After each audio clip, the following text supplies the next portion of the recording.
wala maisha.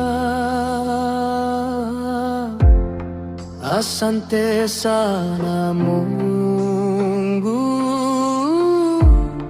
kunipa hili ua samagana kutuma. Wewe bwana, mimi nimekuja tu kwa jambo moja kuhusiana na lile swala langu. Maana nashangaa tokea nikupatie kile kiasi, yaani umeshakuwa kimya kimya kimya kimya kabisa. Shida ni nini ndugu yangu? Unijuze basi.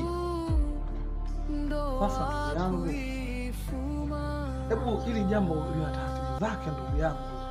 Hebu acha kuwa na haraka. Sio nisiwe na haraka, tatizo ni muda. Na mimi nilikwambia kabisa kwamba bwana, hili swala mimi nina shida nalo. Hili swala mimi nataka kuwahi kwa sababu nataka kusafiri.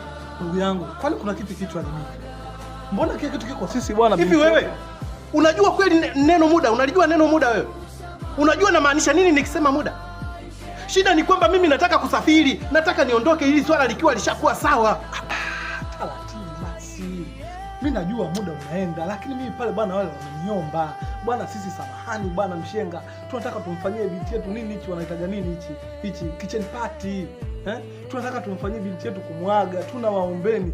Huyu bwana akileta pesa, hatujui mipango yake. Anaweza akasema kwamba kesho tunafunga ndoa, tukashindwa kumwaga binti yetu.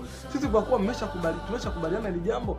Sasa swala ni nini ndugu yangu? Wewe sisi tukubali tusubiri. Kwani shida iko wapi ndugu yangu? Kwa hiyo kumbe sasa mbona tu ni jambo la heri, mbona tu ni jambo zuri. Kwa nini sasa usingenipigia hata simu ili kunijuza nini kinaendelea?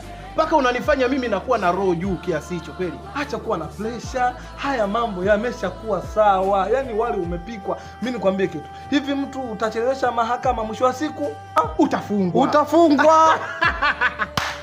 Umeona?